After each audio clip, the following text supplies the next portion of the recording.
Hello everyone, Ryan from Addicted to Nature, and today I have 5 practical tips on breeding shrimp, particularly the NEOCARIDINA davidi, which is one of the most popular species out there. It includes the cherry shrimp, the yellows, the green jade shrimps, but we'll be using my Blue Dream strain today as the primary colony or the star of the show. Which leads me into tip number 1, which is to choose a tank size and decoration that you really like yourself. Because let's face it, you are going to be the one maintaining this tank. You're going to be the one looking at it all the time, having it in your house. So it's really important to choose something that you like. If you like gravel and artificial plants, go for it. If you like a bare bottom tank, go for it. If you like a well-planted tank like this one, go for that too. It's up to you. And yes, a larger tank will have more stable water parameters, but as long as you take good care of your tank, it really doesn't matter if you breed your shrimp in a bowl or an 150-gallon tank setup. Of course, a larger tank, all else being equal, in the long run can hold more shrimp, but that's entirely up to what you are comfortable with. Now, I will say with these shrimp, it's important to keep them in a color tank that is only one color, because if you mix, say, red shrimp in your Blue Dream shrimp like this tank, they will interbreed and they end up going to wild type, which is this brown. So if that's not what you're looking for, smaller tanks may be more space efficient. Now with this particular tank, it's a 10-gallon tank, and check out how many plants are in there. It's so well planted. There are so many hiding spaces inside this tank. The shrimp feel safe and they are just really well adjusted.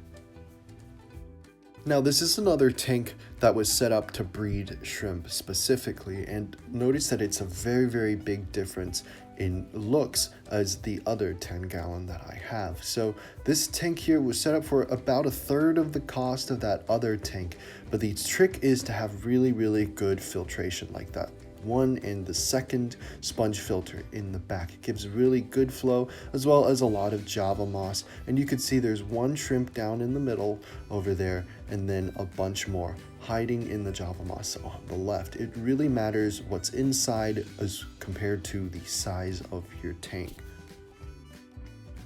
So this is the only male shrimp in the tank. In fact, in the 11 shrimps that I ordered, he was the only male that came, so he's very important in keeping this green jade colony strong and growing. Now, this next tip is so important, which is to keep your shrimp in a mature aquarium with stable water parameters. And think about it like this. Say you've just set up your tank and you're so excited, so you go outside and you buy 10 of these shrimp. You bring them home, they're healthy and alive, and you drip acclimate them.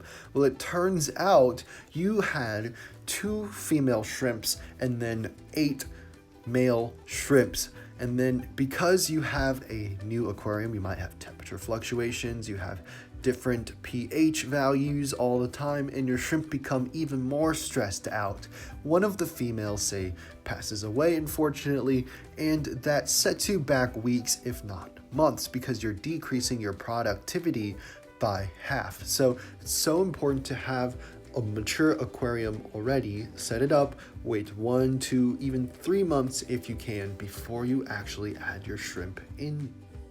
Alright, this leads me to tip number 3, which is to order your shrimp from local sources if possible. And the best part about this is you can see the shrimp before you even make the purchase. Another benefit is that hobbyists usually sell them for much cheaper than local fish stores or vendors online, because local fish stores might order them from a wholesaler, and then that might be from a country in Asia like Taiwan, which is the birthplace of the NEOCARIDINA davidi, or a Southeast Asian country, and every time the shrimp travel there will be losses, and the wholesaler adds another dividend in there so that it drives the price up. They're trying to make a living. They have operational costs to consider. So definitely buy local from a hobbyist who might just be selling you this shrimp to fund his own addiction to this aquarium hobby. So hobbyists almost always have shrimp that are already acclimated to your water parameters, which is so important. Some people like using RO water and remineralize it with something, but most hobbyists will use tap water because it's much easier and cheaper. So definitely look around on Facebook groups, aquarium societies, Google, Reddit, stuff like that for local people selling shrimp, because I guarantee that there are going to be people selling shrimp. They're just so popular and so beautiful, and you might get even more of the rarer kinds than you would if you were to visit a local fish store. This leads me to tip number 4, which is all about feeding your shrimp. Basically, you want to feed a little bit more than you think your shrimp can handle, because shrimp eat almost all the time, constantly, and if you have not enough food in there, that's going to become the limiting factor in growing out your colony. So feed a little bit extra, feed a little bit more than you think you can feed.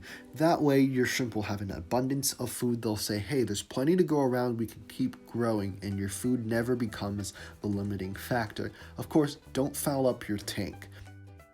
Now this leads me to tip number 4.5, which is an offshoot of the previous tip.